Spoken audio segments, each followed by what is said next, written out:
On the podcast today, we're talking all about digital art and how you can be successful as a digital artist. We have a really good friend of mine, an extremely talented digital artist called Billy. Now, Billy has worked on the likes of John Wick, Diablo, Mad Max, huge projects, and he's not got there overnight. There are steps that he put in place a long time ago to get to where he is today. And in this podcast, he's going to be talking you through everything. This is the Infamind Podcast. My name is Harrison Brown. If you're watching or listening, I hope this helps. He's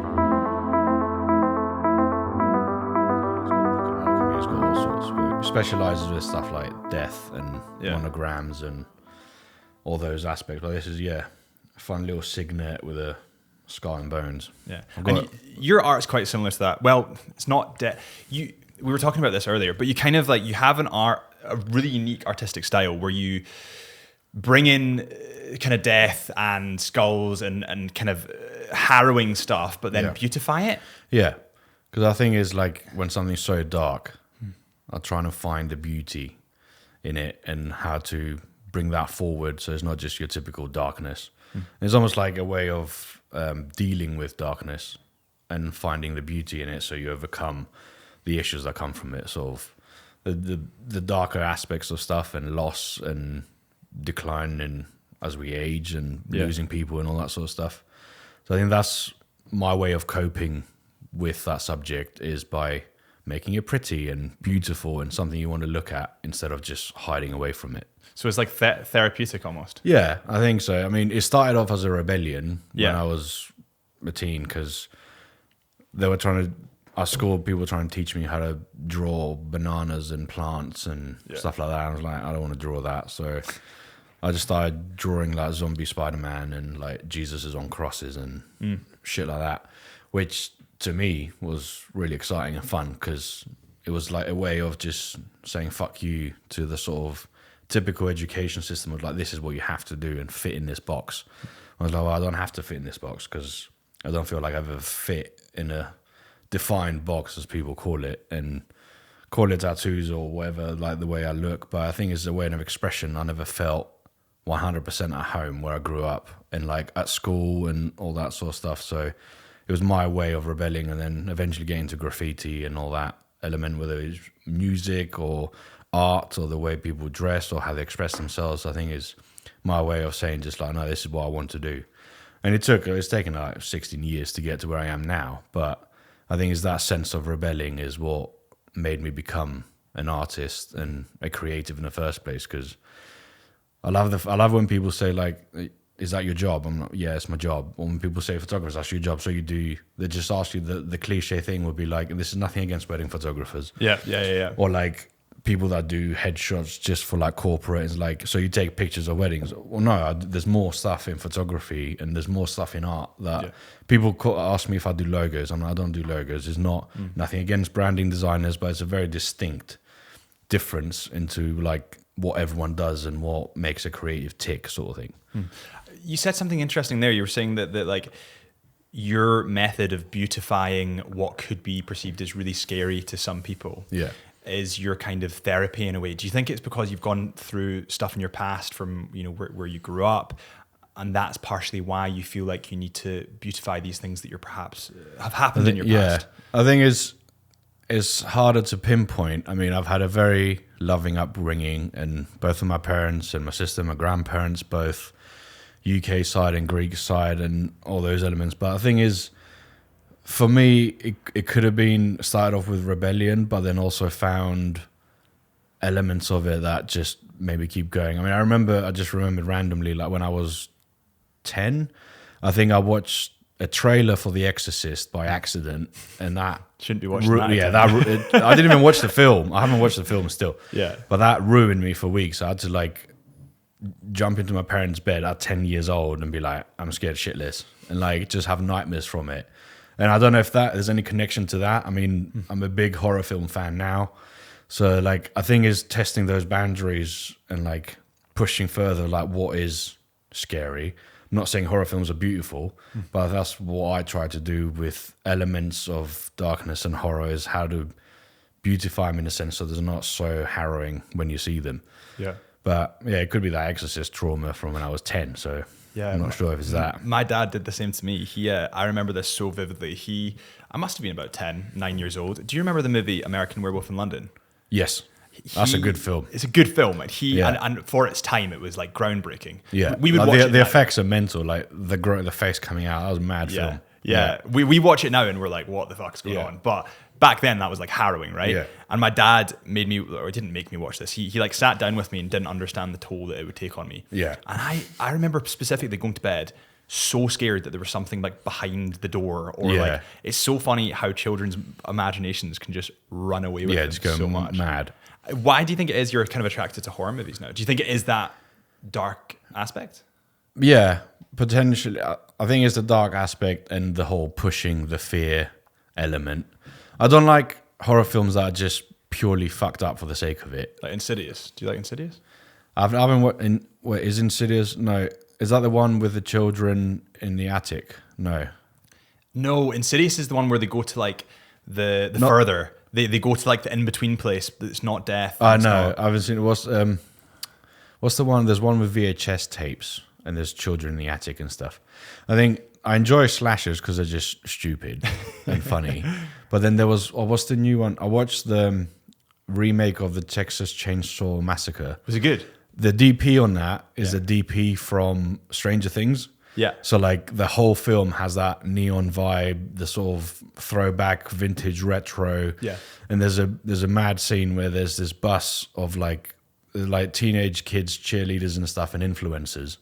No, I think they're all influencers having this rave in this bus, and they get into this town, and then the dude with the chainsaw gets on the bus, and everyone thinks it's like it's a show or a piss take, so they all start filming it. And they're putting on TikTok and Instagram and stuff. And then he starts chopping everyone up, the entire bus, as he's going through. There's a mad shot from the side of the bus. And like I think it's backlit, or it's got crazy neons and stuff. And all you're seeing is all the windows just getting splash, splash, splash, red. And then like body parts flying out. Yeah. And then it's just one dude's like, oh, sick. And it's just filmed it all to put on TikTok. And I'm like, yeah. So there's various styles of horror films. Yeah.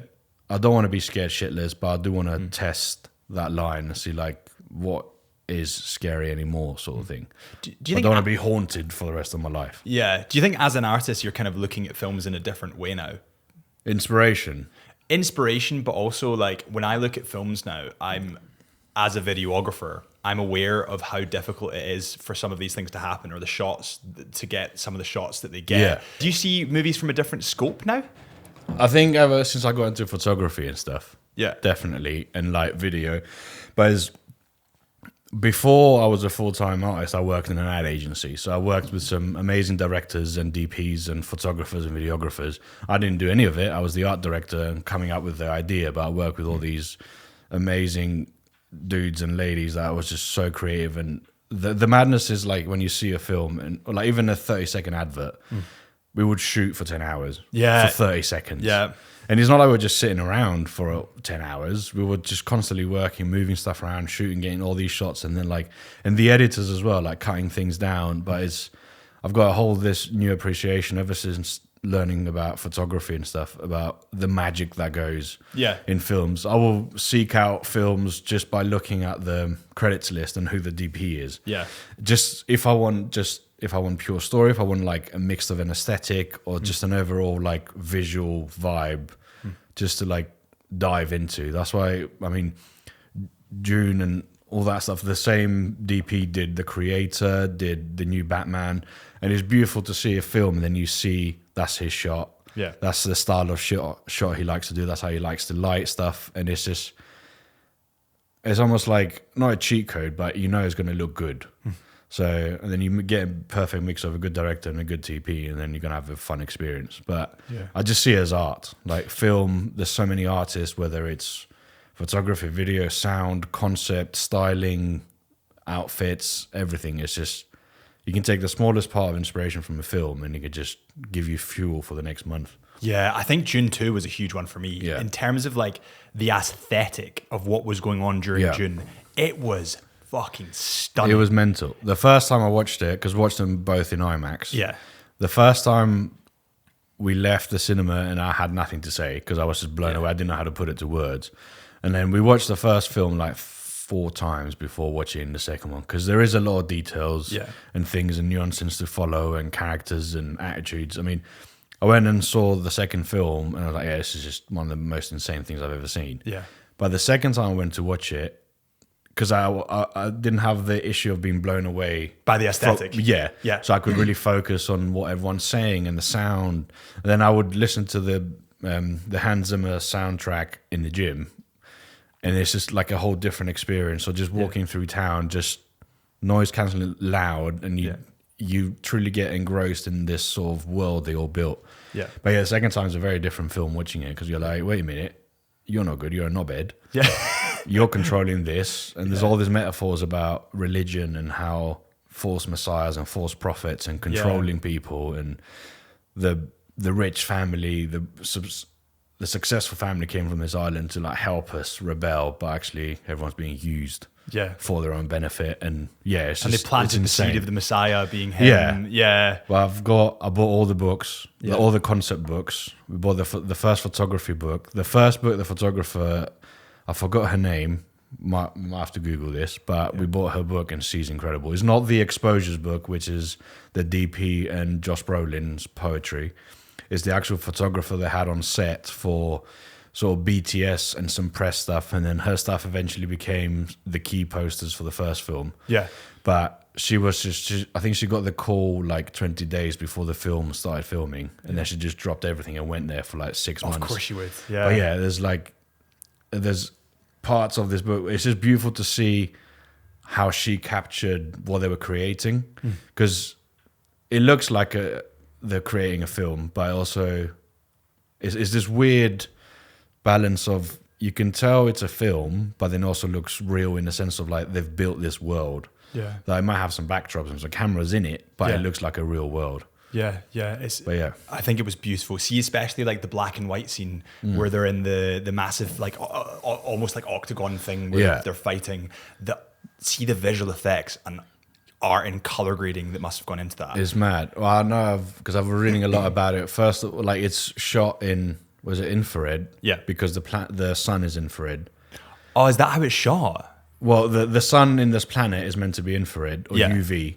So they shot it like that to give that look. So if you watch it, as they're coming out onto the balcony, the color grading goes from color and it changes to infrared because the sun is beaming through. But then when they're in interiors, it's in full color. So it wasn't just an effect for like mood. It was to show that the planet has a different sun system. Yeah. And then seeing that, like, I mean, it reminded me of Nazi Hitler propaganda marches. So like seeing the wide shot of all the vehicles and the people and everyone screaming at it, and then like the Baron at the top just reminded me of like Nazi Germany, Second World War, and like propaganda and how they were like cheering for them, when then in case was like the worst thing that ever happened to humanity. Sort of thing. So that scene, there was a little tear. There wasn't sadness. It was like just overwhelmed with what went into that. Yeah. I thought, because I saw it with a pal of mine called Andy, and we were looking at like, there was the thing with the aesthetics, the color grading, the sound design, everything was beautiful. The storyline was quite a lot. Like there was a lot going on that a lot of people were like, what the hell is this? Yeah. Like, and some of the acting, I was like, Who in particular? There was Zendaya. There was a point, Andy and I laughed at this. There was a point where, you know how Gaib or whatever they're calling him. Lisan Gaib. He is wanting to marry the princess for status. Yeah. And there's a jealousy point where they're like, oh, obviously Zendaya, who plays whoever her name is going to be really jealous. Johnny, yeah. And there's this hold on her for a shot, and she kind of does this thing where she goes like... it's just like really weird. But the movie as a whole, I mean, we criticize, but the movie as a whole, beautiful art, and it shows you the amount of the components that go into like the different art forms, the sound design, the color grading, the cinematography, the lighting. How did you get into your specific niche of art? In the early days, this was like, so I left Greece, I was like, I want to do art for a living, but I didn't know how that looked or what that was going to be. So then I got into a course at uni in Plymouth, and I was like coding and web design, because I was like, well, I think I was brainwashed into thinking like it has to be attached to a job. Yeah. Like, it has to be a thing. That skill does that though, doesn't it? Yeah.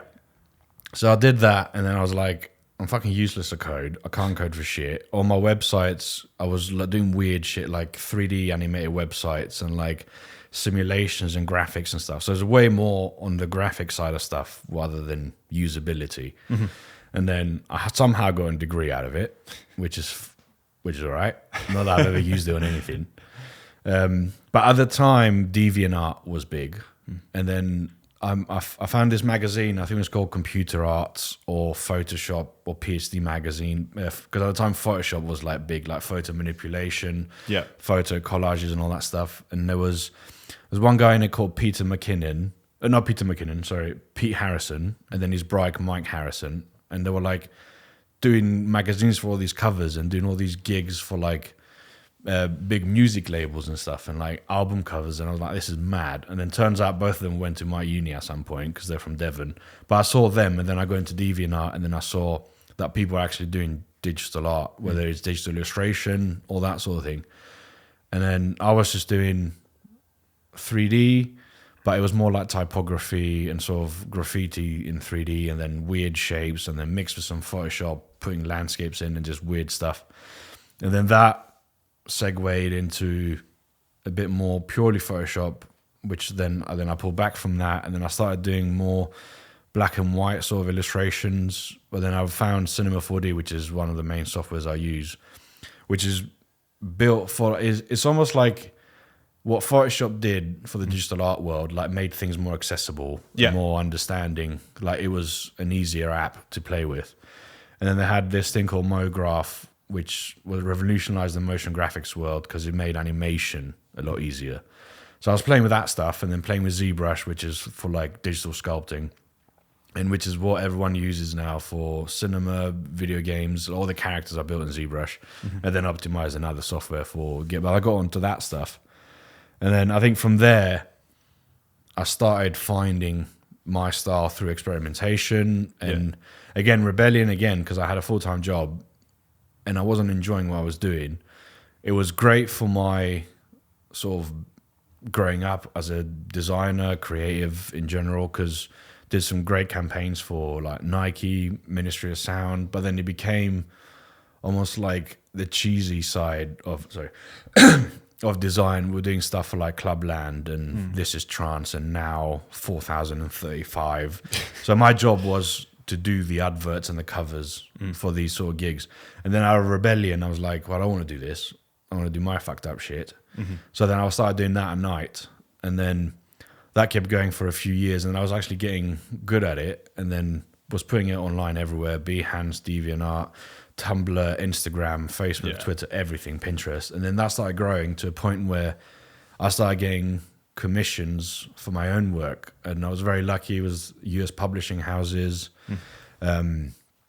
Nike got in touch with the job, and there was a whole drama with my agency, and that's one of the reasons why I left. But it was a good segue of like, I could do this for a living. Yeah. So then it was the proof. Yeah. Yeah. And then I went full time. And so, but that was like 9 years ago, sort of thing. Yeah. So I think that a common mistake that people make is they see people as talented, but what they don't see is that talent is hundreds of hours of work seen for the first time. Yeah. So you were probably doing that for years prior to actually going freelance. Close to a decade. I think it's an interesting debate because I've worked really hard to be this lucky. And I'm not going to say it's all down to hard work, because there's amazing artists out there that work their asses off and haven't had some of the breaks I've had. So it's a mix of hard work, being at the right place at the right time, and being lucky. But it's a sense of like, when luck comes, what's the decision you're going to make on that? And I have been lucky with some of the clients I've worked with. Some of them have, what's the word? Brain's gone blank. Trusted me in what I was proposing, and I've got a great agent that really helps with all that stuff. But yeah, it's a compound effect. Is my first big commercial job wasn't that big in comparison to some of the stuff I've done now, and I've done stuff for nightclub flyers. But how do you step further from that? And how do you go the extra mile to show what you can do? And how did you get, do you think that's the advice that you'd give to people in that kind of world, is put your work everywhere and try and make that leap to go freelance? Chisholm Hunter are the sponsors of the Into the Mind podcast. And because they're the sponsors of the podcast, I need to take a moment and talk about them. If you like luxury watches, and that's something that we actually talk a little bit about on this podcast, or diamonds, then head to chisholmhunter.co.uk. They were founded over 165 years ago. They're still family run, and they have over 29 boutiques throughout the UK. They are the place to get your luxury watch or luxury diamond, and they're actually world renowned for their luxury diamonds. So head to chisholmhunter.co.uk. That is chisholmhunter.co.uk. Yeah, I mean, my advice now is probably useless because it's a very weird world that things exist now. I mean, my advice years ago was put your stuff everywhere and have like a 3 to 6 month plan where you got enough funds to sustain yourself if you were to quit, or have at least some projects on to sustain yourself, and then go for that leap and then just work your ass off for 3 to 6 months. Under the idea that nothing else is going to come in. So if you've got enough money for 3 to 6 months and no prospects coming in, you've got 3 to 6 months to find something. You've got a buffer. Yeah, but I think that was way before the years of content and like influencers and content creators and all that sort of stuff. I think it's a weird one now because in the time when we were creating art and we were growing up on social media and all that stuff, it was a utopia. We were lucky. Algorithms, all that stuff. You put something, everyone that follows you sees it. Yeah. And then it just keeps going from there and there and there. But then with the age of TikTok and Instagram trying to be TikTok and not working out and all that stuff. trying to be TikTok as well. Yeah. It's just stick to your niche. But the thing is, what that's shown is not shown necessarily, more like trained brains to have a really short attention span. So then I've struggled, loads of other artists that I know have struggled. I still like doing time lapses and showing some stuff, but I think art is not content. Content can be art sometimes, but I think people expect everything now to be content. And I'm like, I might not be in the mood to sit and do a whole breakdown of how I make stuff. And I might not even want to show how I make stuff, because the whole point of creating something is you're in the zone, whether it's whatever medium you're in. But as soon as you're trying to explain how you made something, you're not in the zone anymore. And the whole magic of art is you just by yourself getting in that creative zone, and then the result is what people should want to see, necessarily not how stuff is made. Because then it's good to learn, but then people would just want to be like, oh, that's how you did it. All right, cool. Next. So I enjoy doing some time lapses even more for me, because it's quite satisfying to watch how my brain, or like almost like a blueprint of how my brain resulted into something. But every time I've had to film something, I feel disconnected from it, because I know it's being recorded, and I know I'm like, oh, this change is stupid. I fucked up here. I've got to fix this. What are people going to think? No. So I think, so my advice I don't know what advice to give to people. I think that's the hard point I'm finding myself right now in my career as well, as I feel a little bit lost in the senses what we've been building for 15 years. We got to this point, and I've been very fortunate and very grateful for everything that I've got. But now I'm struggling to find the inspiration that will take me further. And I think the fun is the key point, and I've kind of lost the fun a bit. So before I can give advice, I'm trying to find the fun myself. Do you think the fun's been stripped? And this is purely speaking from personal experience. Do you think the fun is partially been stripped by the endorphin rush of social media? Like I used to get huge endorphin rushes from social media when I posted a reel and it got hundreds of thousands or millions of views. Whereas when that's stripped away, do you think that because you don't have that endorphin rush of posting, that you're maybe not as in tune to it? I think in the early days, it was more a sense of community, because when you were posting online, everyone that was seeing your stuff was in a sense of a supporter. You were supporting their stuff and all that sort of thing. Now, a fire emoji or like, this is cool, is not the same. And I'm not saying it's a vapid comment, but it's like... because they want you to comment on theirs, right? Yeah. But in a sense of like, I think social media is made everything into a currency. So like views are a currency, shares are a currency, and again, I can't say much, I can't complain much because I've got a massive audience, and a reason of my success is social media. But I think it's gone too far one side, and I think I'm trying to retrain my brain to find what is the real satisfaction, because I'm getting there, because I'm finding challenging myself and creating things further than I thought were possible, or challenging myself visually, gives me more satisfaction than someone saying something on social media. And I was like, the past 2 years, my favorite pieces are the ones that tanked on social media. But it doesn't matter, because to me, it's a step in a better direction of what I'm trying to do. Yeah, I was having this discussion with Chris Howe the other day on the podcast. I think it was last week, and he was saying that he was questioning me. It kind of flipped. The dynamics of the podcast totally flipped. Yeah. And he was questioning me on what I define success as in my art, which would be videography, photography. Yeah. And I was saying, well, a previous version of me, maybe last year or 2 years ago, would define success as views, likes, shares, growth, really. Yeah. But because as soon as I got to a certain point where I didn't really need the growth anymore, it became more, no, I'm just going to post something that I'm proud of and I've created. And also, you're so right. Some art doesn't really belong on Instagram. Like there's a photo on that wall of just a house. It's really plain. It's just like a red house I think it was in Norway. And it doesn't really look great on Instagram, but on the wall it looks fucking amazing because it's like blown up and you can see the proper art of it. It's a really clean aesthetic. Yeah, it is art. It's not just content. Yeah, and people don't appreciate. I remember when I first started following you, you used to post a lot of videos like mental edits. So the first one is you getting wet in the sea, and then your camera getting fucked up, and then you legging it. So that's like. Or is that how you found me? No, I think I followed it before, but that's when it blew. I saw that one blow up and stuff, and then almost noticed like a trend in your work. You were trying to use that clip because you saw it worked. But then it was like, were you being true to what you were trying to do, or were you doing it just for the gram and the algorithm sort of thing? It turned into the gram and the algorithm, but that's because I needed growth at that point because I didn't have jobs coming in. And I feel like all artists kind of had that dilemma. It's like, do I sell my soul a little bit to get money in, or do I stay true to myself? From what I can see in your pages and your work, you've very much just stayed true to yourself. Like you don't do things for clickbait, so to speak. Yeah.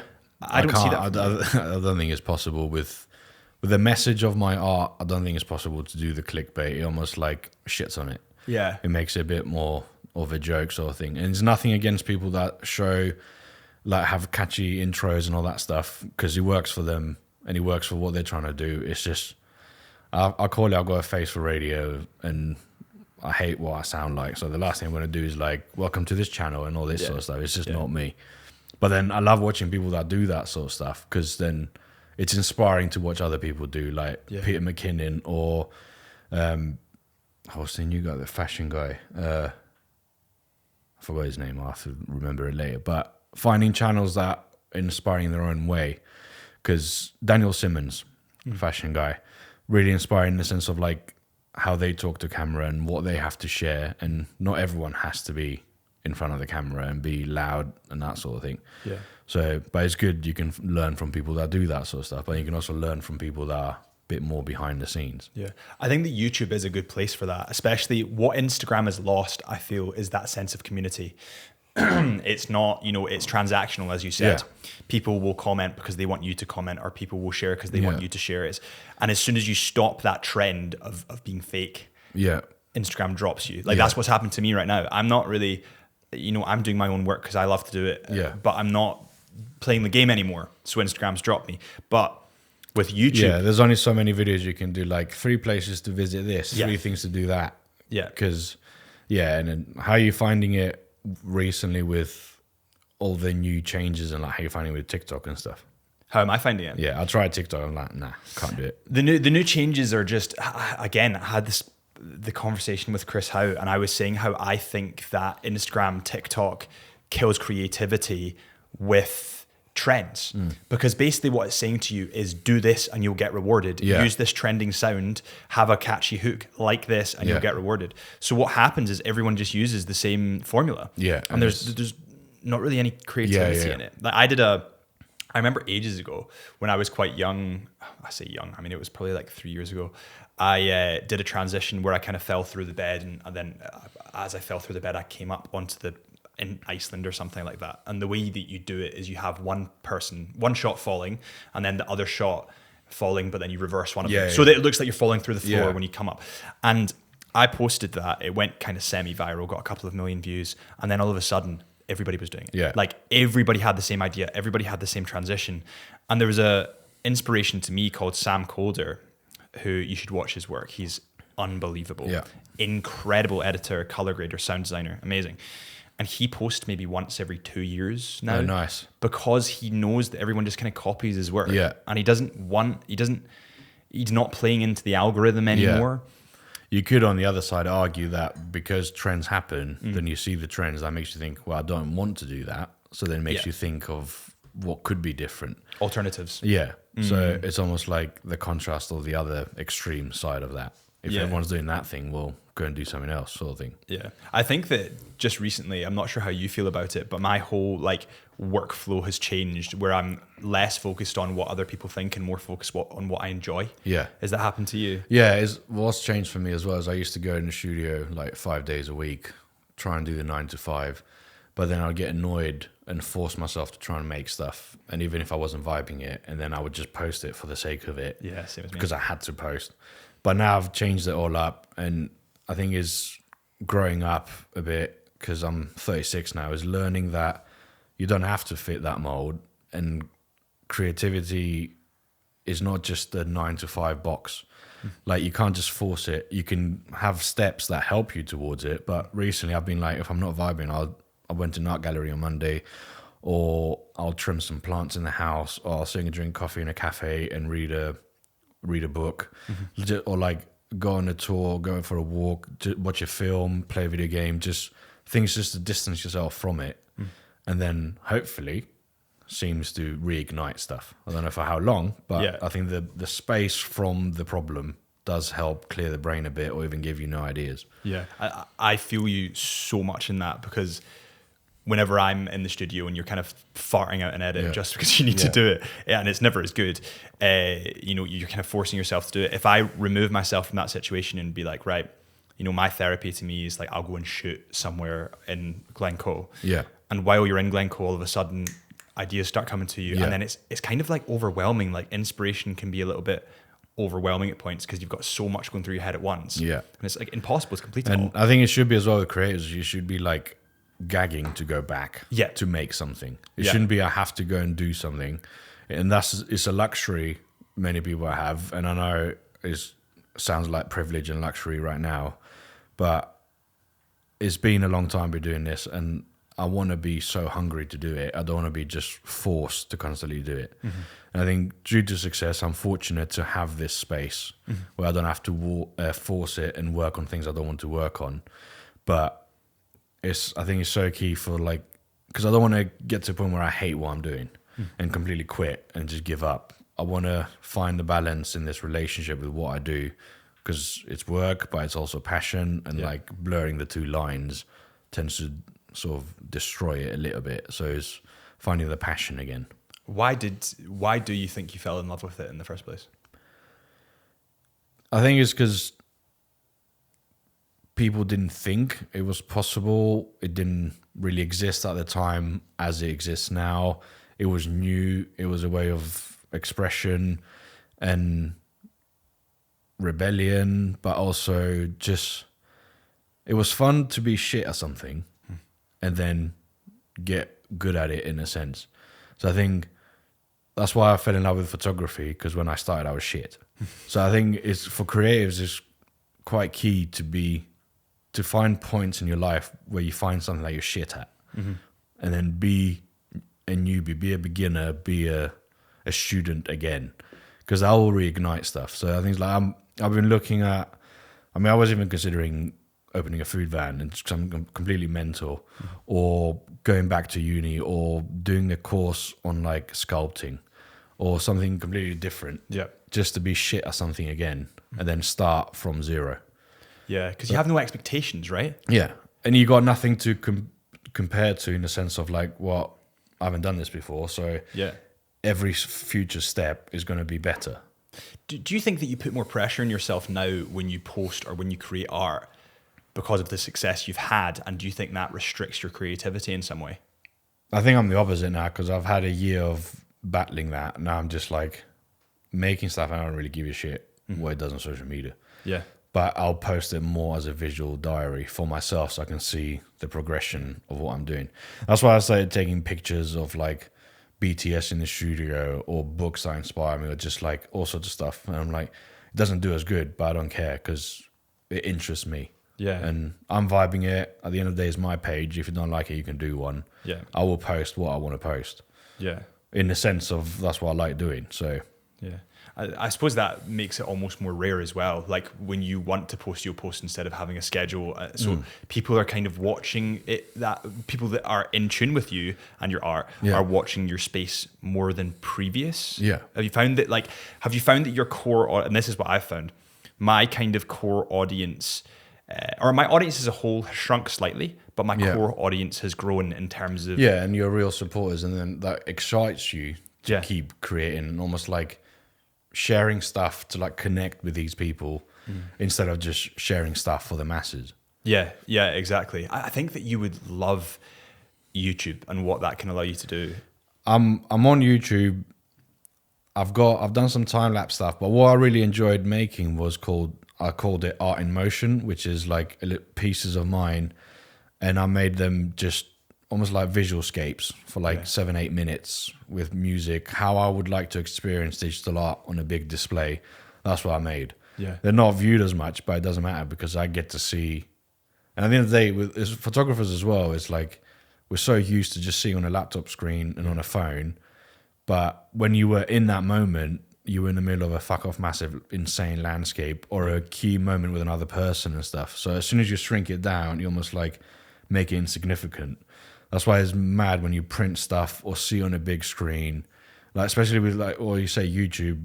My partner, she started doing vlogging and stuff of our travels.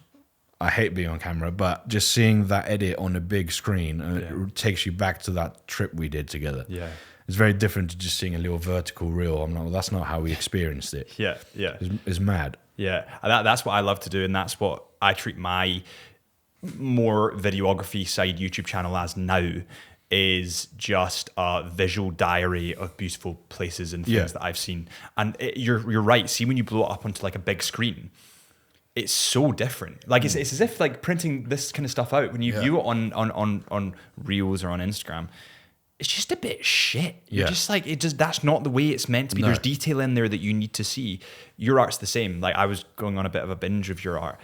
It's so incredibly detailed that you just, when you condense it down into like a 4x4, you know, or 1x1, it's just like not like. And then you have to sharpen everything to shit, but then you can't see it. And I print a lot of my stuff, and it's mad. Even to this day, when I print it, I'm like, oh, that's cool. Yeah, and I see things I didn't even know I put in it, like textures and levels in like surfaces and stuff. And I'm like, I've got a massive screen, but still, it's not the same as a printed medium. Yeah. Or even if it's a digital medium, because I've done stuff on giant displays and projections, it's insane being in a space and seeing your work huge around you when you're just so used to like creating it on a smaller digital screen and you see a massive. Yeah. It's mad. Do you think you're proud of your work? Some of it is what I miss. What I used my whole life, I would create sort of projects. Yeah. So like releases, and they all had a concise story and a concept. Yeah. And I don't think I've had that for like 2 years now. Because I was very fortunate. We had a lot of amazing digital art releases, and everyone was a story. I think recently, as I'm finding myself battling with why do I love doing this, I haven't found like a clear concept of what a whole collection is, and I kind of miss that. It's always like want to do a piece that will release as a print, or like do a limited edition coffee table book, or I want to do a limited edition coffee table book open to everyone. But that's a commercial project in a sense. So like I miss having that sense of achievement by creating a story and a body of work that can live on its own. Do you think it's the financial incentive that's maybe stripped some of that away? That's part of it. It's also my own battling with feeling like insecure about the work, or like what the purpose behind it is. It's almost like coming full circle, and I have to get back to the beginning of why I love doing this sort of thing. I'm definitely proud about quite a few pieces, and like commercial side aside, because it's amazing to work on some of the OPs I worked on. I'm very fortunate for that. But it's the ones that truly drive me are like my own pieces. And yeah, it's been around 2 years since I feel proud of something I've created, it's a tough pill to swallow because that's a long time. And it's not like I haven't created in 2 years. I'm still trying. So I think it's just finding what is it in the work that makes me feel proud of it. So yeah, that's on that. What do you think it is in the work that makes you feel proud of it? It's really hard to pinpoint. I think is even in a sense of like, yeah, I did good, which is very basic to say, but like it's almost like a pat on my own back of like, you've pushed a boundary, you achieved something, you expressed an inner thought, or like all these sort of put together is what makes me feel proud about a piece. And I think with the whole social media and the commercial side of stuff and pleasing others, that's sort of disappeared, because that's sort of like what you got to do to keep the business going. So yeah, I think, yeah, I don't know. The reason I ask is I've been facing the same thing, where I've been looking at my work, and technically speaking, it's leaps and bounds ahead of the way it was 2, 3, 4, 5 years ago. But am I really proud of it?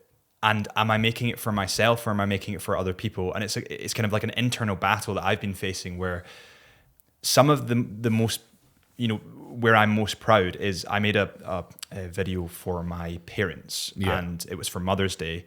And I took tons of clips from when we were babies, when we were younger, put some nice music over it, put some sound design over it. And I put a little message at the end for my mum saying, thank you for making this house a home, all that kind of stuff. And I put a lot of effort into this. And to this day, because I saw the reaction from my parents, like my mum was in tears, it kind of made me realize the impact that my artwork can have. And I think that's what I was proudest of. But technically speaking, it's not like the frame rates were right. It's not like it was the highest quality. Yeah, I get it, yeah. It was more the emotional connection to it. Yeah. Do you have one piece of art that you have more of a connection to than others? Yeah, I think it was a whole body of work called In Memoriam, and it was about remembering like key moments in my life from loved ones that are not with us anymore. So like every piece was a memory. So, and that was a release as well. So the original story was like really heartwarming for me, and memories and remembering all these people. And the whole message was each piece was a memory. So it's like, you held me, you supported me, you loved me, and all that. There's like a whole selection of them.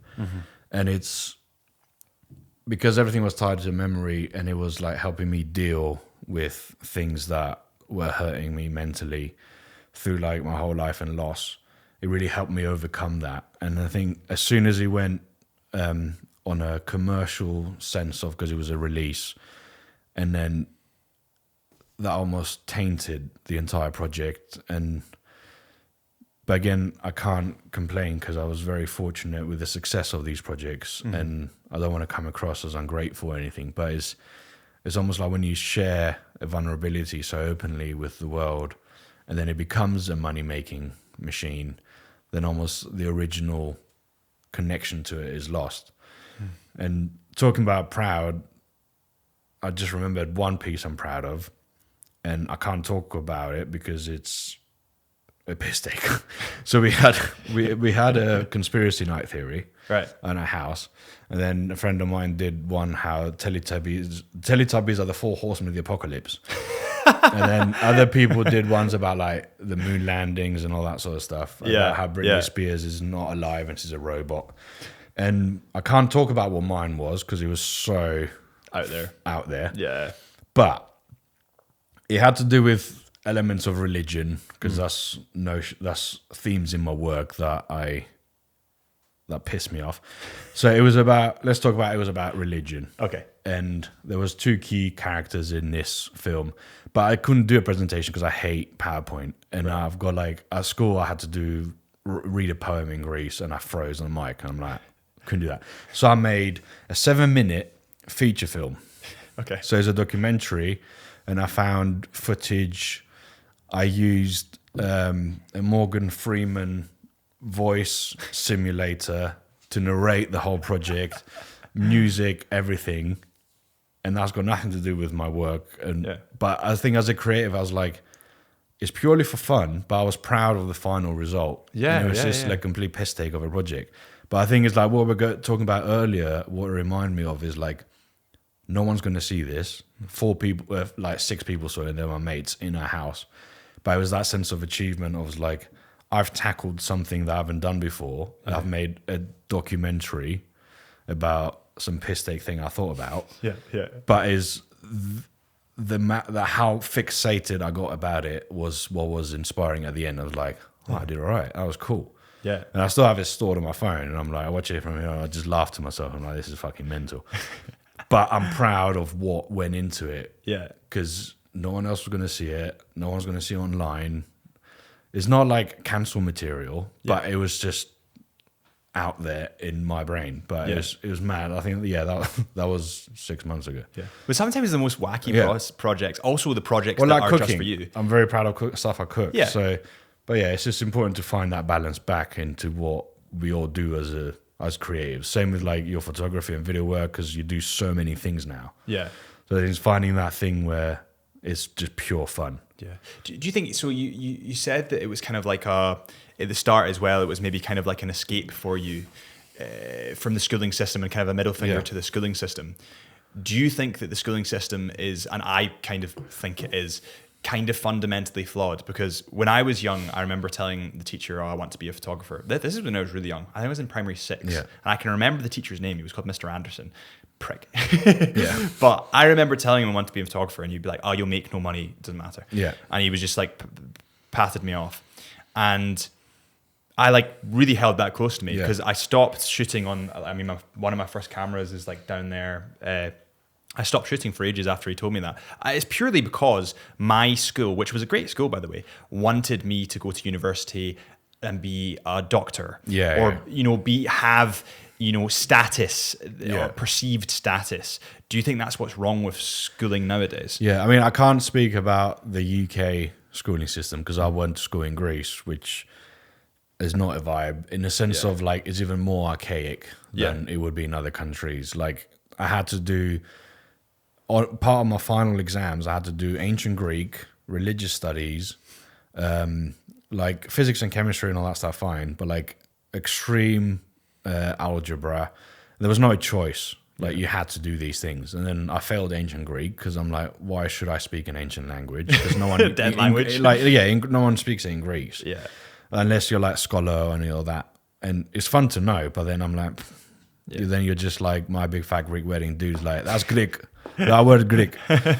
So that, and then religious studies, I'm like, it's mental that you're being assessed about what you can do in the rest of your life over religious studies and all sorts of other things. And a religion you might not actually believe in. And all that. And then I failed art as well in school. I failed computers because the teacher had an issue with me because I just didn't want to do what we've been taught. I don't want to learn Word. I want to do my thing. Yeah. And you failed art? Yeah, I failed art in school. I failed art. I failed computer 1 year because he had a problem with me. And I said, this is pointless information. But that's fine because I always knew I was going to leave Greece and come here. And then university here was actually quite inspiring in the sense like I didn't learn anything technical, but the tutors were legends in the sense of like we've kind of built a course where you'll just get to fuck around with technologies as long as it's connected to stories and concepts and meanings. So it's almost like giving you the freedom to, here's a technology, but like, how do you make that have a story as art? Yeah. So you can think of the most mental stuff, but then you use these tools to visualize it, whether it's, we projected digital fireflies on a church in Exeter, and we were tracking the people moving, looking at the fireflies, and they moved with it. And then I threw LED magnets on cars, and I called it Egyptian urban graffiti because we were spelling out glyphs from the pyramids. But again, it was a sense of like, you're free to fuck around. Yeah. And as you learn the point of creating a story, really, and that's what you're really judged on, because I could be shit at code, but then they liked the story, and then we all got degrees. So I think that was quite eye-opening in the sense of like, you don't have to fit this box, this mold of how we teach stuff. Yeah. Here's a bunch of stuff, pick what you want to learn. And I think that's like, in my opinion, what the future of education should be like. People should be free, to some extent, pick what they want to learn. Because you can miss so many great opportunities about things you can be later on in life, or miss time just to fit notions of what you should be taught. But do you think you'd still be an artist if you had a better experience within school?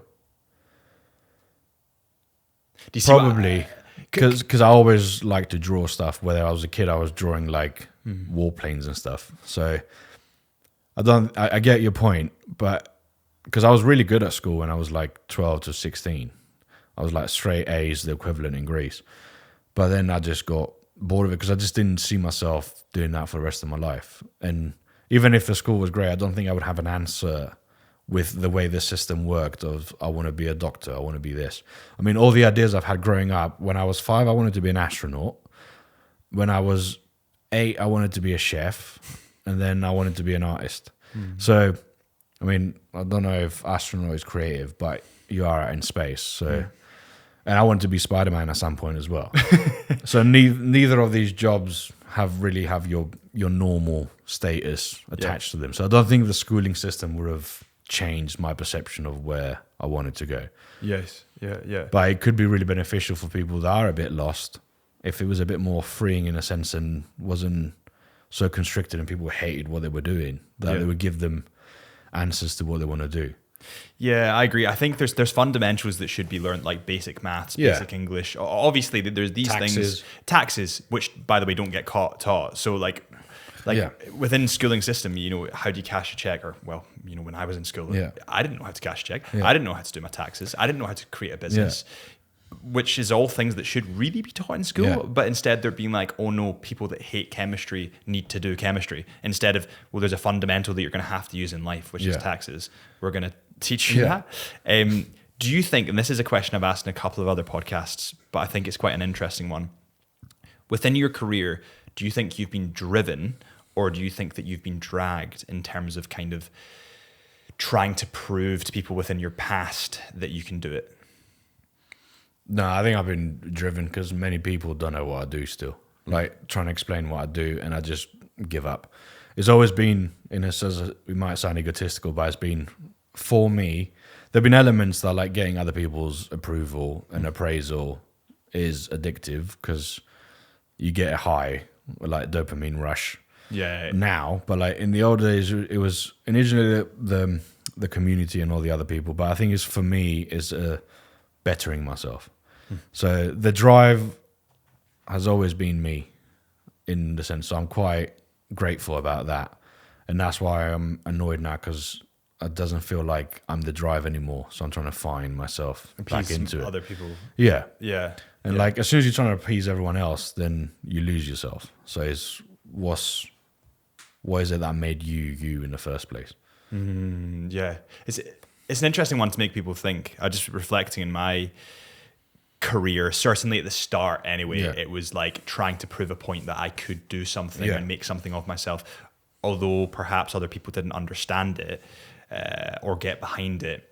It was trying to prove that I could do it. And then there was this weird point in my career where I ended up working with Canon, and there was like a flip where I was like, oh fuck, well now I've done it all. I was like, I've kind of proved the point. So like, why am I in it? Like, what was it that I liked about it? And was I just so dragged by running from my ghosts of my past? Yeah. Or do I actually enjoy it? And it was trying to reignite the kind of like spark, so to speak. I know that you've worked on John Wick's poster. Am I right in saying that? Yeah, I've worked on a few things. Diablo, John Wick. Yeah, Mad Max is the latest one. That's fucking nuts. That's nuts. Talk to me about these experiences. John Wick was the first like really big one. Before it was like, I'm a big gamer, I love video games, so dream of mine was to work on some sick video games. Before that it was music, I'm a metalhead. I love all kinds of music, but I was big into metal, and I just wanted to do art for people that I love listening to and stuff. Yeah, exactly. Did stuff for Ozzy, and then but it's interesting because all these are steps. So like when I first worked with Ozzy, it was Ozzy and Planet Rock Radio, and it was the cover of the magazine. I went mental.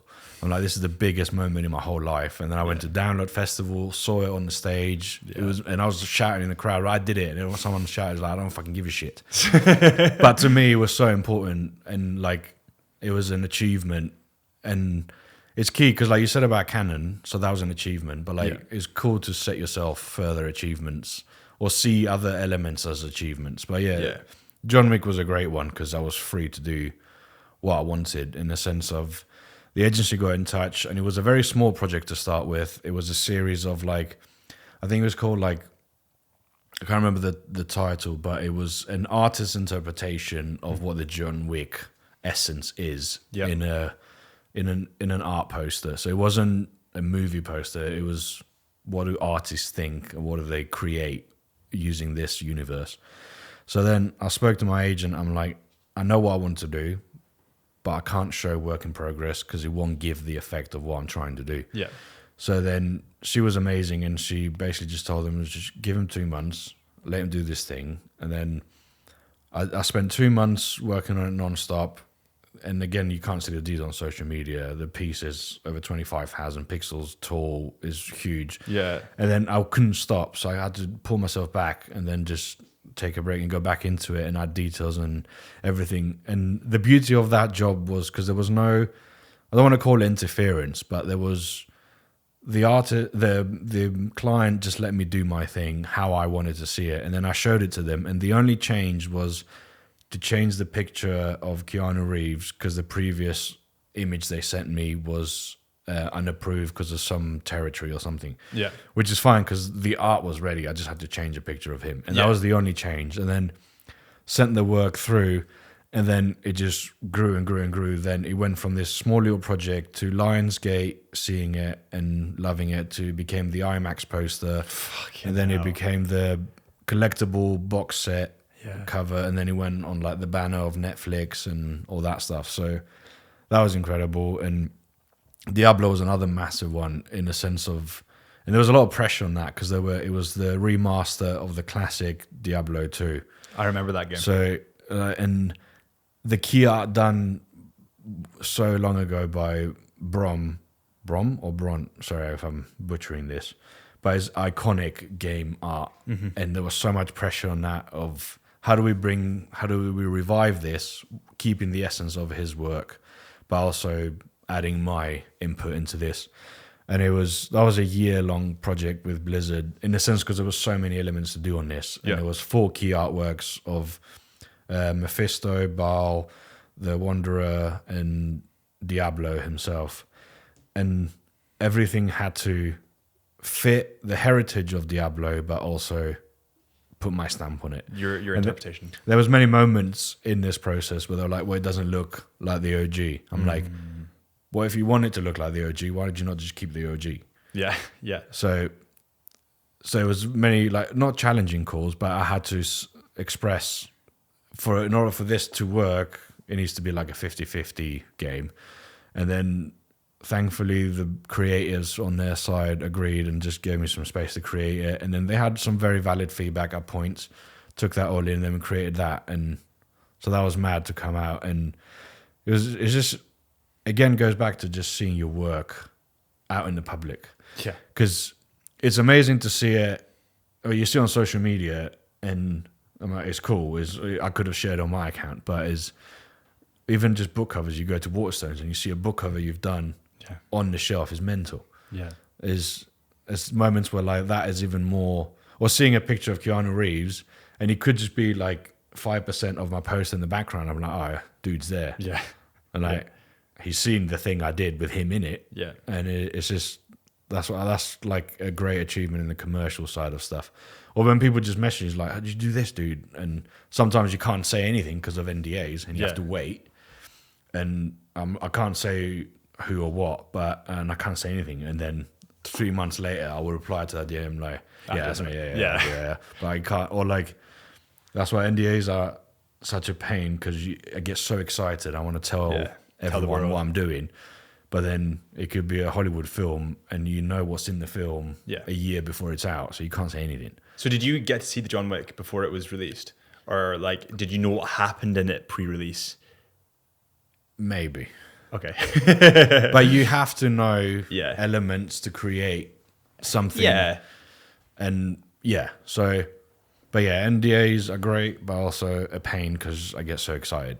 Yeah. But I haven't broken an NDA yet. Yeah. Oh, so I'm good.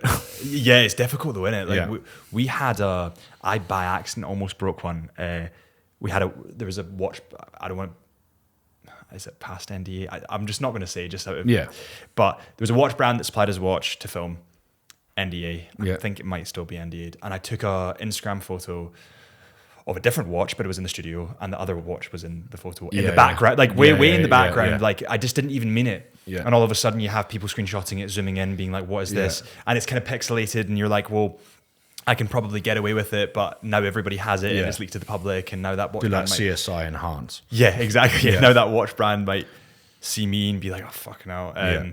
How did photography, where did that come from? So my girlfriend's a photographer. Yeah. And then we started dating like four and a bit years ago. And then she got me, and I got my first, I think it was a Canon 6D or 7D. Canons are the goat. Yeah, because she's Canon. Yeah. So obviously I'm going to learn from her. Yeah. So, and then we started traveling Scotland. But again, at the time, it didn't have an Instagram account or anything. It was just learning how to take pictures. Yeah. And was just shooting fucking everything. Like a road sign, like everything, just thousands of pictures, just because it was a brand new hobby and it was fun. Yeah. And then with everything, I kind of ruined in the sense I was like, I want to get really good at this. Yeah. So then I got like really anal about everything and kit and like frame rates. I call it anal, but it was also quite inspiring because I started following photographers and people like you and Peter McKinnon and all these other things. I'm like, but I think this could be like a dude thing, but I think I love learning how things tick and work and stuff. Yeah. So like, all right, so that's a great shot. So like dissect the shot. How did you get that shot? Like, the third depth of field and all this. Yeah. And then Gabby's been amazing. Scotland Magic is her account, and she like taught me everything that she knew and stuff. And then it was funny because in the early days we had a slight argument because I was like, I wasn't mansplaining. I was just went into the forums and I was like, all right, why is my shot not so sharp? Yeah. Why is this like underexposed? And I just needed to learn because I'm like the technical side of stuff. And I upset her because she taught me everything she knew, and I didn't want to I was coming across as like, oh, I know better now. Yeah, but it wasn't the case. But I think it was the beauty of traveling Scotland that just made me really fall in love with it, and just being a brand new hobby that I was shit at. Yeah. Again, and just learning from there. And then we got drones, and then we got all that stuff, and then we learned how to do film in log and like everything. And it got to a point where I got good at it in a sense. I'm not saying I'm a photographer, it's a hobby, but I got good at it in the sense of like I could market this and I can make money from this, and that sort of I had to like pull myself back and be like, wait a minute, this was meant to be your fun hobby that keeps you like inspired and creative away from what you created, what you've made as your career now, which again, that was your fun passion hobby. Yeah. So like, are you just going to take something, get good at it, and then shit on it because you want to make money from it? So like, and that's the balance I learned from that. And then the savior with photography was getting like a little mini point and shoot. Yeah, you've got it, haven't you? Yeah, like a little Fuji point and shoot, because it's not the same as like big kit and stuff. But it's just fun taking pictures of like life moments. And not necessarily anyone's going to see it, but it's the same how like Peter McKinnon got film stuff now, and like Gabby, my girlfriend, she loves a Polaroid, and she also loves it 1 second a day. So she'll just film 1 second a day. She's now been doing it for like 4 years. So there's 4 years of our lives and her life in 1 second a day. That's a class idea. Yeah, that's a good app. Yeah. And then you could just go through, and it's just mad, just seeing, and then you remember things you completely forgotten, because on your phone you'll have thousands of shots, but then it's a nice little story. So I think it's just brought it back to like, why did I start taking pictures? And it's not for like the content. It's like, I love seeing Scotland, and I love living in Scotland, traveling Scotland, experiencing everything this country has to offer, and like forgetting about getting videos of 5 places to visit and 5 castles to do and all that stuff, because I've done that as well, because I was in the machine of having millions of views. I'm like, been that. And I like, it goes back to, I want to get a cool shot that I'm proud of, and then maybe I want to print it one day. But even just remembering like, I hiked 3 hours to this spot, or I got soaking wet, I almost got hypothermia here, but then it's for that sort of thing. So I think that's my journey of photography. I brought it back to, it's for fun. Yeah. So I'm not going to make money from it. I'm not going to shit on it by trying to make it commercial. I'm just going to enjoy it for what it is. And that's when the best shots come. I feel like as soon as I started putting... Yeah, how do you split it? Because you got your travel photography, you got like obviously this podcast, you got the watch photography. The Watch Chisholm Hunter channel as well. It's growing fast, and that's quite scary, because... remaining you, there's only so much time. There's so many people that start YouTube channels, Instagram pages, and they are acting in a certain way because they think that's how they should act. I mean, they see big people, personalities like Peter McKinnon, or Chris Howe, or Adrian Barker, or Nico Lenard, and they act that way. You can't keep up an act like that on YouTube for 2, 3, 4 years. Yeah. It will drop. Because people like that, that's who they are. Yeah, and that's partially why I love YouTube, because you need to be authentically you. Yeah. And if you're authentically you, not everybody is going to like you. You meet 100 people at the pub, one person's going to think you're a bit of a dick, or you think they're a bit of a dick. That's fine. It's just how it goes. Yeah. But so yeah, it's quite scary that it's getting to the stage that it is, especially the podcast, that it started as such a fun thing, and that's kind of why people connected to it. But now you have brands looking at it. Now you have added stress of, I need to publish this day because people are looking at it. Does that kill part of it? Potentially. But where I've got my big release is, so there's several channels. There's obviously the podcast, the Chisholm Hunter channel, the Chisholm Hunter Watch channel, the End of My Podcast sort of Instagram. But my personal page now is what I want to do. Yeah. And it's whatever I want. And if I don't want to post for a week, I won't post for a week. If I want to post 10 times that week, I'll post 10 times that week. I'm not looking really at the stats. Potentially I'll get the occasional job through there. But it's about what I enjoy, and it's my therapy. Yeah. I think to anyone creative as well, it's kind of like blocking out time to do your own thing, because especially like I've been very lucky in the fact that I have been relatively successful in these areas. Your calendar starts getting taken up with the monetary value stuff, and that makes you lose sight of the stuff that made you really get into it in the first place. Yeah, and that's the problem as well with freelance, because you're like, oh, I'm busy now, so I've got to bring it all in. Yeah. In case there's like this fear that you're going to lose it all, or it's going to stop. Yeah. Yeah. Or people are like all of a sudden just going to unsubscribe because you missed one day of posting. Like it's not how it works. Like, and if they do, fuck them. Yeah. That's like the thing. Exactly. And like there's growth periods in your life, and there's also periods where you need to rein back in. Yeah. I went through major growth lines, like the social side of thing, and now I'm going through a sort of figure out my direction again. But it's important to block out time where you just be you. Yeah. Remember why you love that project in the first place. Yeah. For me, like I just fuck off at 3 a.m. to Glencoe. Yeah. And are like, I have no plan on what to shoot. If a cool video comes from it, yeah. And that's my like creative outlets. What about you in terms of, because you've got 3 Instagram pages? 2. The other one is it was just for fun. That went from plants to interior design to watches at the moment. Yeah. And I'm sure it will change at some point again. Yeah. Maybe to cooking or something. Yeah. But yeah, it's like I've learned the balance now. Billelis is who I am as a person, as an artist. Billy Clicks is, I like taking pictures. Like some might be shit, some might be good, but I just enjoy taking pictures. Yes, there were more Scotland based, but now it's just travel, take shots, and not care about it that much. I think I'm good that I've got a few things, but I think I've always had a pull towards food and cooking, and like I like doing things like cooking for friends and all sorts of stuff. But the problem is I am quite good at it, and I'm not just blowing my own horn. I'm obsessed with cooking, and I've had this idea of making a food van, but then that's the problem. If I do that, I'm shitting on my third hobby that I love doing for the love of it. You don't have any hobbies anymore. I'm going to have to figure out something else. And I can't sing, I can't act, so I can't do any of that stuff. So it's watches are one. Yeah, but then again, I'm not much, I don't know a lot about that stuff. And also, as a hobby, that's a way more expensive one to get into. Yeah. Especially with the myriad of watches and brands that exist out there, and it could just never end. Yeah. So I leave that to the real pros. But I think, and then plants and interior design and all sorts. But I think is going through this whole journey of getting quite good at something and then being like, oh, let's make money out of it, and pulling back from it means that you can enjoy many things, and not everything has to be a business. And they can just live in a perfect balance and a circle of like, well, that's where I make money, but I can make a bit of money from that. But then I need to have the fun element in all these, not businesses, all these aspects of what we do. Yeah. And also it's mental to think like your whole life you'll do one thing. Because I'm nearing 40, I'm 36 now. So like I'm going to be 40 years old.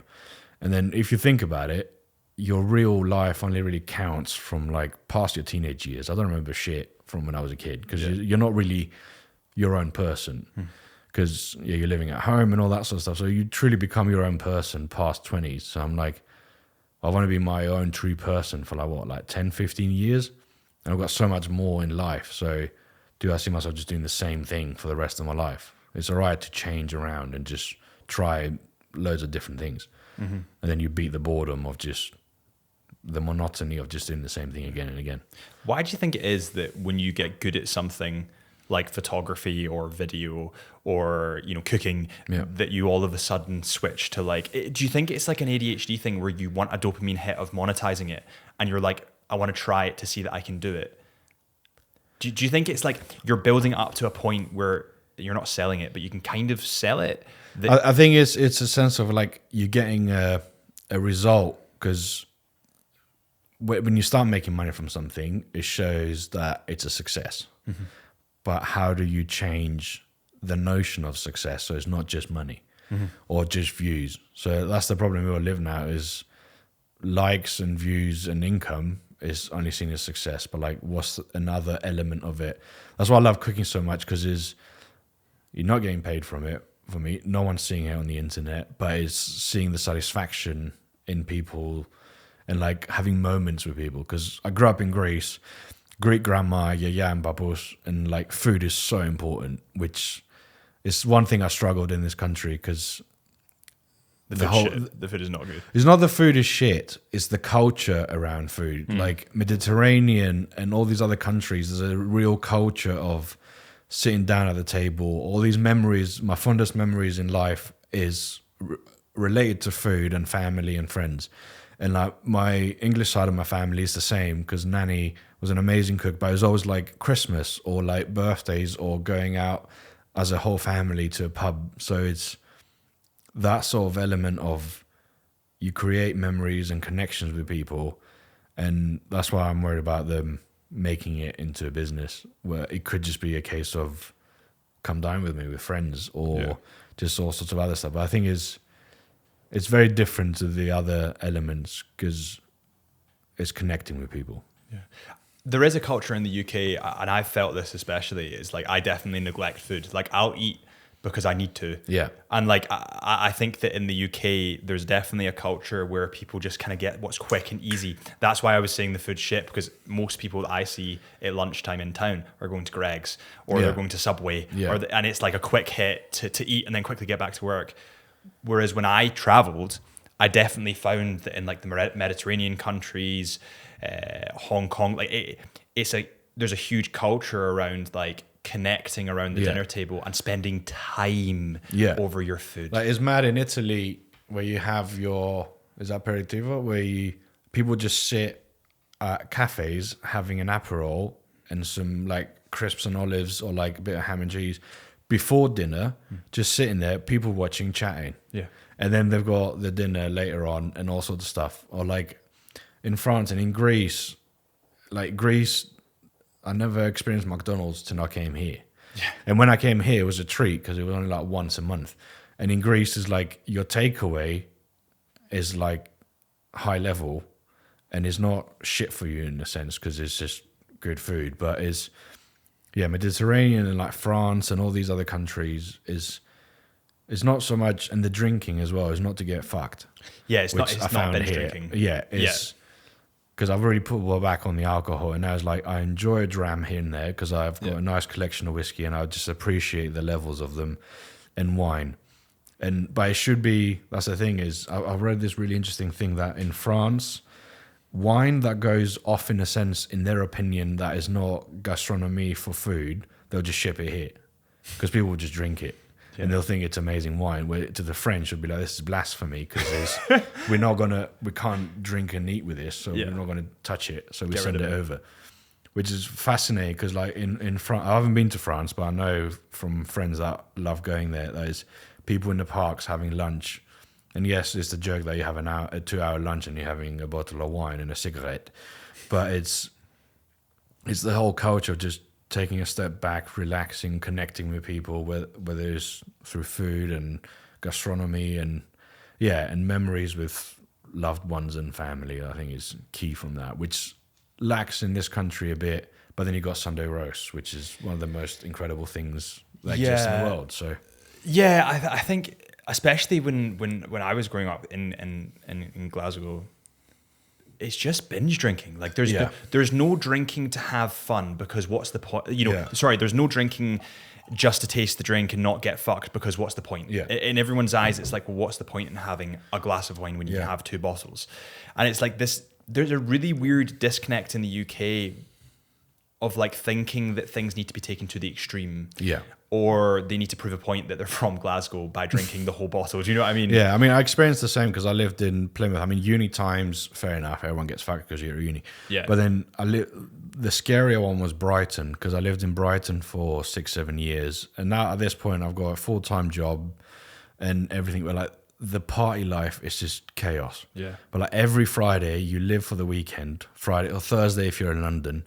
And then most of your weekend, you're just hanging. And then Monday back. So it's the same circle back and forth. And you're almost like escaping your life by getting fucked and chasing the dopamine rushes that come with going out. And then you're dealing with the consequences for the rest of the week. And you just keep going. So, yeah, that's quite something I learned that I struggled with, and like elements of addiction and the party life. So, and then moving here was like one of the best things that ever happened to me because it was just calm. And then I'm fortunate with our life and travel. It's just when you see all these places, amazing places in the world, the last thing you want to do is just get fucked up. You don't want to be hungover. And I think here's an interesting thing for you. Do you think that because you're in a creative job that you love, you don't feel the need to get fucked up because you're not running from anything? You're not trying to escape from anything. Yeah. See, I think that's the differences between creatives that love their job. You don't need to be creative, but potentially most people that I know don't really enjoy their job. So when it hits Friday, hats off to them. I would do the same if I didn't like my job. They want that escapism and they can't see a way out of it. So they just get fucking wrecked. Yeah. And I think what I found is I enjoy my weekends to do what I love, which isn't drinking. It's going out to the hills, shooting, doing photography, making videos, creating content, working on my business. Like that's what I love to do. So I don't feel the need to drink. Yeah. Don't get me wrong, party here and there. It's good fun. If it's for the right reasons. It's not like it's fun to get a bit off the rails, not because you want to get off the rails, because the mood and the company sends you to that level. Like you're having such a good time, you don't want it to end. Yeah. And then, you deal with the consequences the next day, but then you don't have regrets. You just had an amazing time, and then that's it. You're done for like 6 months. Yeah. But then in those times in between, you still hang out with friends and you can enjoy it. I mean, obviously, there's a lot of issues in the world with addiction. So this is not going against anyone that has addiction problems, because that's a plague. But you don't have to just get fucked.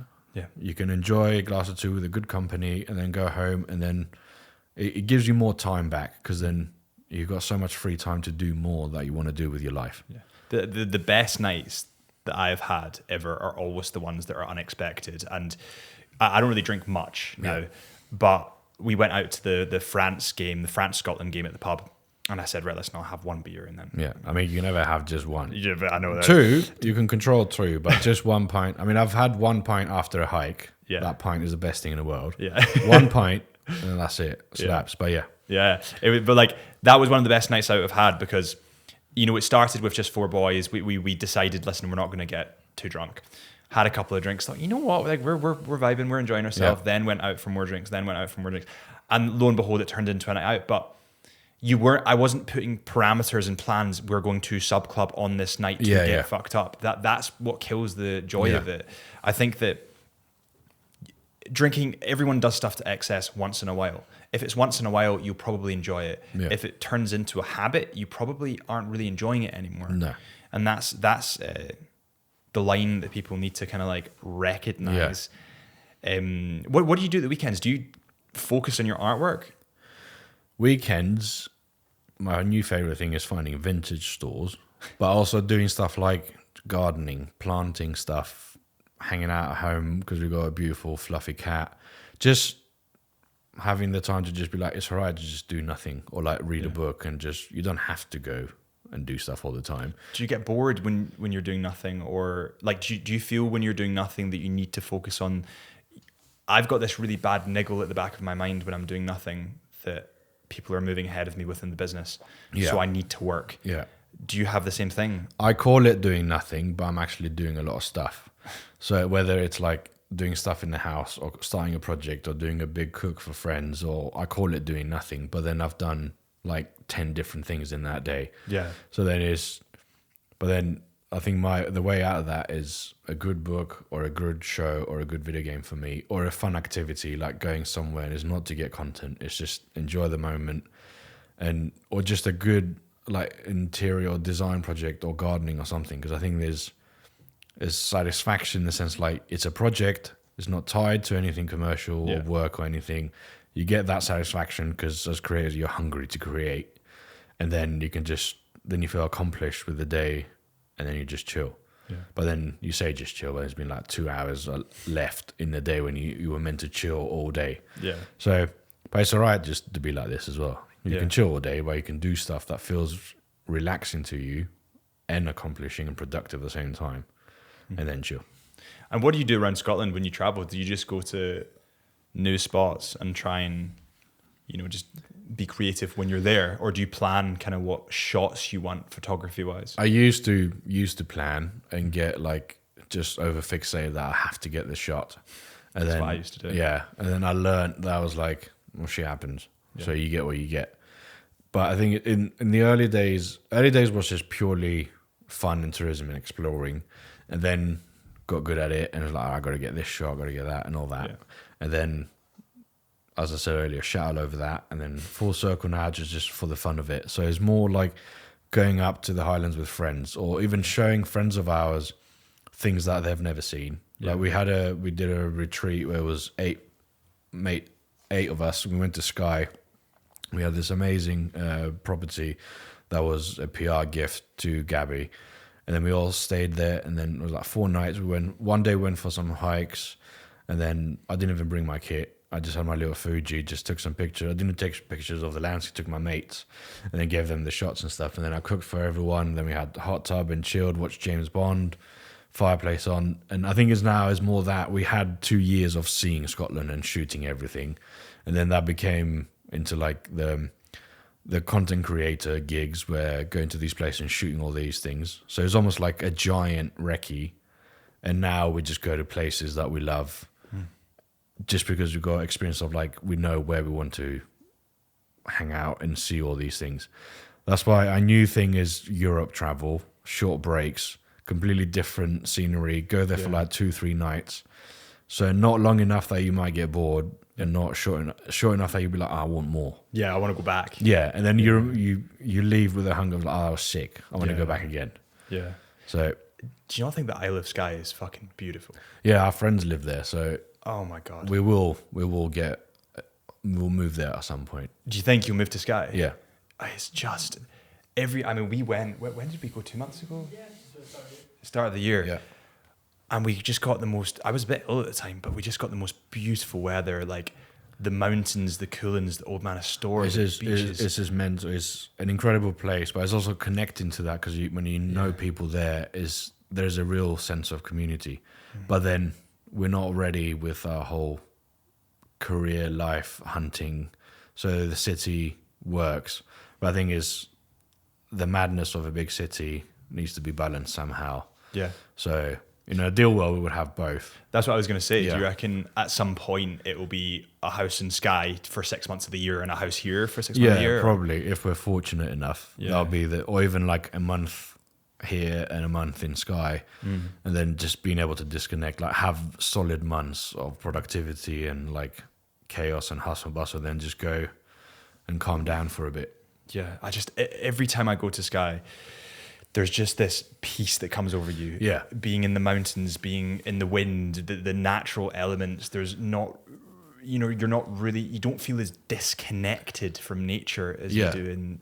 And the mad thing as well with Skye is you can sit there and not do anything. Yeah. Because then even just going to the shop will take a bit of work. Yeah. And then you come out and you make a cup of tea and then you got to chop some wood for the log burner. And like there's beauty in the mundane elements of life, and it's the simplicity of it that a lot of people idolize. I mean, I grew up, my Greek grandma had a farm and all that sort of stuff. So I think that like Skye has given me those memories back in the sense of like the secludedness. Yeah. Yeah. And it's not go to Skye just for the summer. It's that's why we haven't made the move, because we don't want to become the people that just go to Skye when it's good to be in Skye. We want to be part of Skye. Yeah. So when that moment happens in life, hopefully we'll be fortunate enough to do that. Yeah, yeah. I've always had I'm kind of the same as you, where I've always wanted to, eventually, down the line when I have a family and stuff like that, I would love to have a little cottage in Skye. Yeah. It's just like so peaceful. I think it's like incredible. Yeah, and I think it's just the one place that I go that my brain totally switches off. Yeah. And I can just like walk aimlessly and just be like, this is fucking beautiful. Yeah. It's like absolutely stunning. What do you think is like, you've achieved so much with like, John Wick, Diablo, Mad Max. Do you set yourself goals, or do you wait until people contact you? Like, what's the next goal for you? I used to set loads of goals for myself. Now my goal is to find the pure joy in it again and do projects that I want to do, and projects in the sense of like items and physical releases, and trying things that will keep me interested in this for the longer game. Yeah. So I think that's my goal now, because I've been very fortunate to achieve all the goals we had, and it's almost like an anticlimactic in the sense of like, all right, what do we do next? Yeah. So got to figure out what the next is, but it's all right not to know, and you can figure it out as it comes. So you don't have to force it; it will come to you. Yeah, and it's quite a good position to be in, because I think that you see athletes that go for the Olympic gold medal, for example. Yeah. Eventually they get that Olympic gold medal, and there's a word that they call it, but it's like post-gold depression or something like that. Like as soon as they win that gold medal, they think, fuck, like what do I do now? Or like retirement, because athletes have to retire a lot earlier. Yeah, so like what's next? Exactly. Well, you saw what happened to Tyson Fury. He dominated everything within the boxing world. He was the boxer. He still is the boxer. He's never been defeated.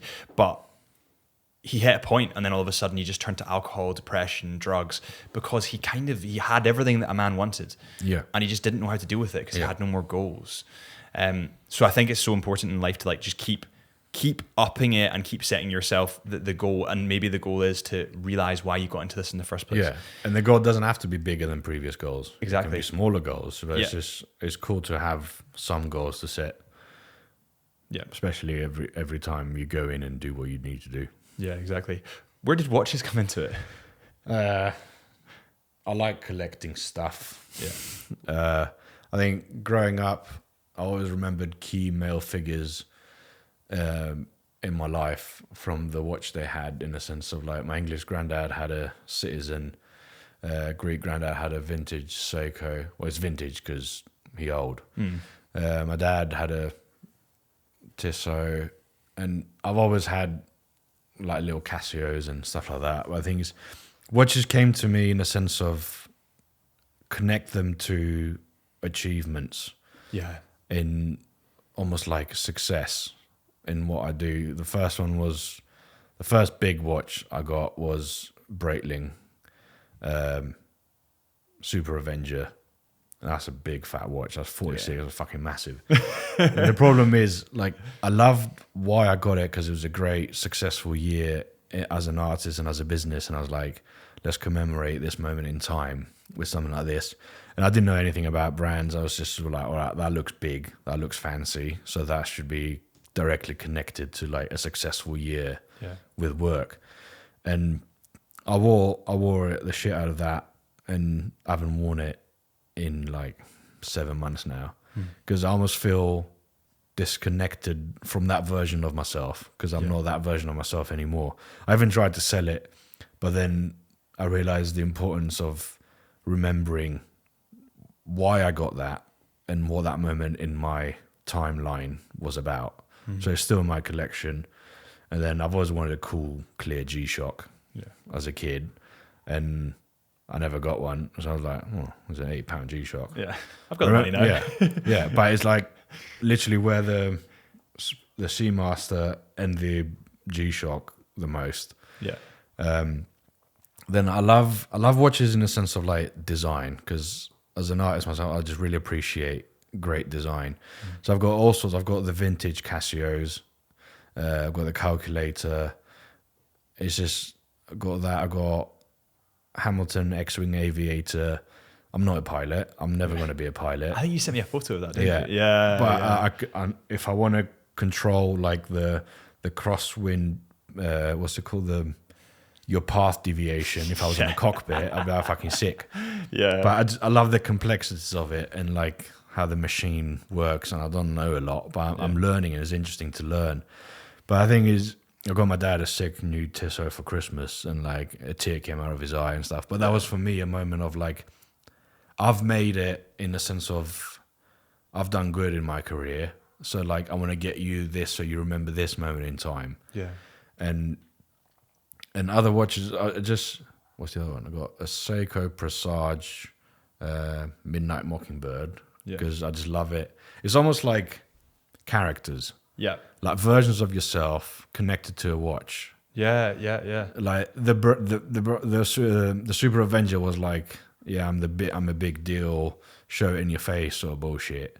But then the G-Shocks, I'm the little funky little nerdy kid, and the Casios and stuff. Yeah. And then I think I don't know why Omega, but maybe it's like Greek Alpha and the Omega, or like, I've always got this memory. I think when my dad went to buy his Tissot, I was like 10 or 12, and I remember the deal. I just remember the logo of Omega at the time. I don't know why it was stuck with me, but in a sense of design, there's something that just really like connected in my brain. And growing up in Greece to see Seamaster diving, and it was an element of success in my career because they're not cheap.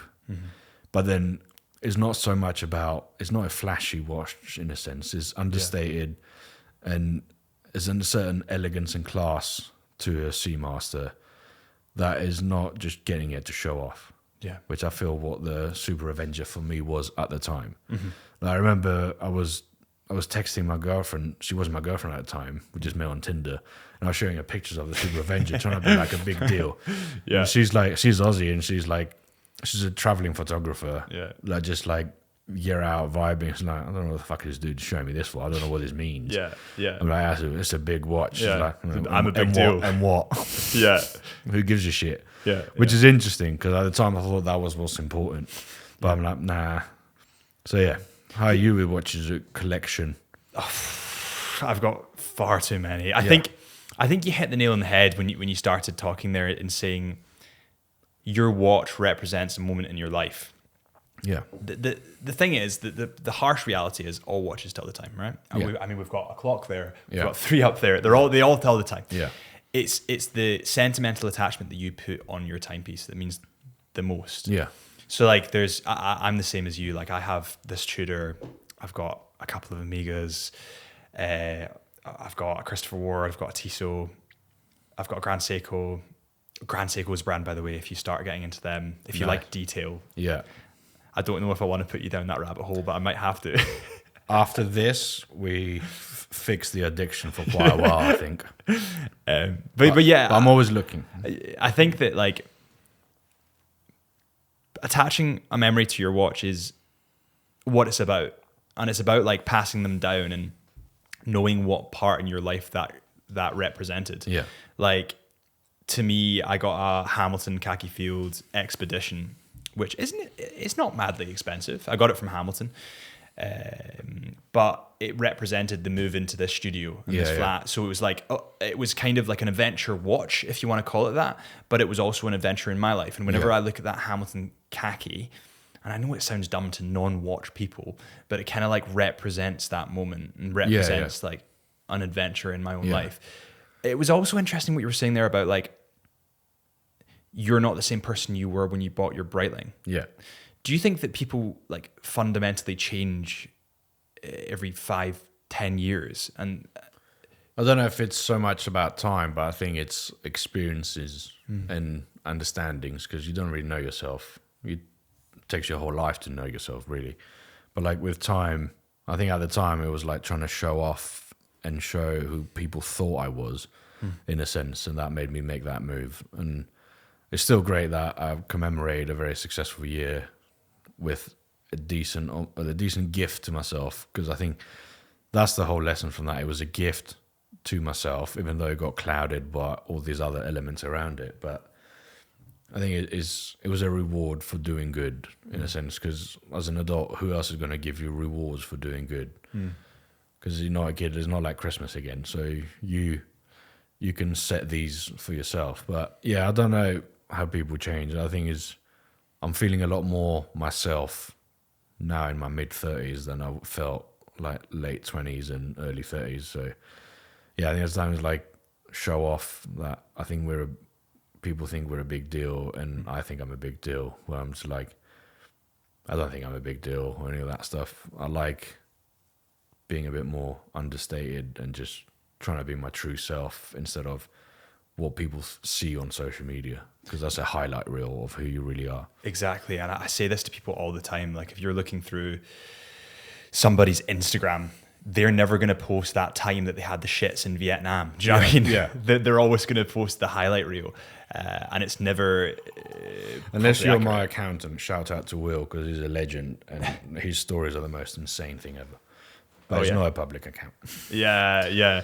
His is not a highlight reel. His is just normal life. But it was just fun you see on social media. Everyone sees highlight reels. Yeah. And Will's is just chaos, and it's enjoyment to see the chaos in his life. Yeah. I think people need to bear that in mind, though. Like when they look at an Instagram page or a TikTok or whatever, people are never going to, or 90% of the time, never show you the shit. Yeah. Like that's why the going off topic, but the vlogs that I used to do back in the day when I was quite young, when I just started, and I think it's partially because I had no expectations, I would show the shit bits. Yeah. Like we went to Iceland, we traveled around in a van.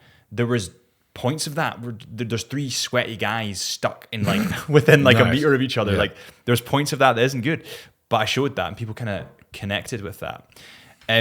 We have a closing podcast tradition of a question, and I thought it was going to be a shot of whiskey. We could. I suppose for you, it would be, what is the most valuable lesson you've learned within digital art? Give me a minute. It's a tricky one, isn't it? Yeah. It's not. Yeah, it's not so much just digital art. It's like creativity in general. Yeah. The thing is learning to want to do it for yourself and finding the joy in doing it for yourself and balancing out the social media and the expectations and all that sort of stuff. But I think the main lesson I learned is you got to work a lot, you got to be lucky, You got to do the right decisions. But fundamentally, if you love what you do, and you just keep at it and still keep finding the joy in it, that you will do all right. Something will stick eventually. Yeah. Yeah. And if it doesn't, you're still getting enjoyment from it. Yeah, so there's pros on both sides. Yeah. Amazing, man. Well, listen, thank you so much. We actually have a gift. I'll grab it for you. We have got a Chisholm Hunter notebook for you. Oh, damn. So next time and they're limited edition as well. Next time Nice. you'll need to do the artwork for them next time. But the next time you've got an idea, you can scribble it down. Amazing. Thank you. I appreciate it, man. Honestly, I really appreciate you coming in. Cheers, mate. Thanks for the invite. Thank you very much.